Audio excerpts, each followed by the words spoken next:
என்னங்க ஏமாத்துறீங்களா? ப்ரௌனி கேட்டால் இப்படி அனுப்புறீங்க, பார்க்கறதுக்கு கறித்தூள் மாதிரி இருக்குது அப்படின்ற மாதிரி தாங்க ஆயிடுச்சு. இதில் ஏன் மிஸ்டேக் எதுவுமே இல்லை. ஒரு கஸ்டமர் சிவகாசி வரைக்கும் ராகி ப்ரௌனியும் கருப்பு உளுந்து லட்டும் கேட்டிருந்தாங்க. அவங்களுக்கு நம்ம ரெடி பண்ணி பேக் பண்ணி அனுப்பியாச்சு.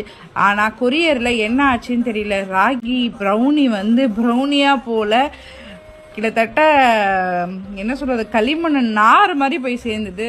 அந்த பிக்சர் வந்து பார்த்தோன்னே எனக்கு ரொம்ப கஷ்டமாயிடுச்சு. ஆனால் அப்போ கூட அந்த கஸ்டமர் வந்து என்கிட்ட கம்ப்ளைண்ட் ரைஸ் பண்ணல.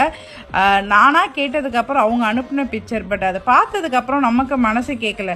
தொன்மை படத்தில் ஆர்டர் பண்ணி ஒருத்தவங்க ஏமாந்தாங்க அப்படின்ற மாதிரி இருக்கக்கூடாது. எனக்கு பிஸ்னஸ் மணியை தவிர முதல்ல கஸ்டமரோட ஹாப்பி தான் முக்கியம்.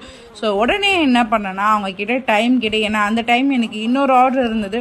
அவங்ககிட்ட டைம் கேட்டு எனக்கு ஒரு 4 days டைம் கொடுங்க பிரதர், நான் வந்து உங்களுக்கு திரும்ப அனுப்புகிறேன்ட்டு திரும்ப ராகி ப்ரௌனி அண்ட் ஹெல்த்தி மிக்ஸோடையே அவங்களுக்கு நான் திரும்பி ரிட்டர்ன் கொடுத்துருந்தேன். ஸோ கஸ்டமரும் ஹாப்பி, தொன்மை படம் கவிதாவும் ஹாப்பி. தேங்க்ஸ் ஃபார் வாட்சிங்.